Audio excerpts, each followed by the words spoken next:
আপনি মৌলবাদী হিসাবে মৌলবাদী বলে কাকে মিন করতে চান? কে মৌলবাদী? হিন্দু মৌলবাদী, খ্রিস্টান মৌলবাদী, বৌদ্ধ মৌলবাদী, না মুসলিম মৌলবাদী? ইসলামী মৌলবাদ জিন্দাবাদ, জিন্দাবাদ। ইসলামী মৌলবাদ জিন্দাবাদ, জিন্দাবাদ। ইসলামী মৌলবাদ জিন্দাবাদ, জিন্দাবাদ। আমরা ইসলামী মৌলবাদী বিশ্বাসী। আমি মুসলমান, আমার মূল ঠিক আছে। আমি মূলকে বাদ দিয়ে রাজনীতি করতে পারি না।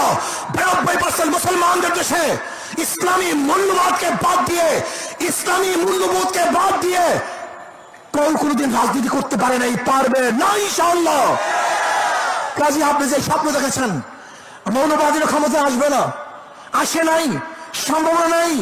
আর আমি উল্টো দেখছি, ইনশাআল্লাহ আগামী বাংলাদেশ ইসলামী মৌলবাদীদের বাংলাদেশ, আগামী বাংলাদেশ কোরআন সুন্নাহর বাংলাদেশ, আগামী বাংলাদেশ এদেশের স্বাধীনতাকামী মানুষের বাংলাদেশ, আগামী বাংলাদেশ ধর্মীয় ব্যক্তিত্ব বাংলাদেশ, আগামী বাংলাদেশ সাম্য, মানবিক মর্যাদা এবং ন্যায় বিচার প্রতিষ্ঠিত বাংলাদেশ।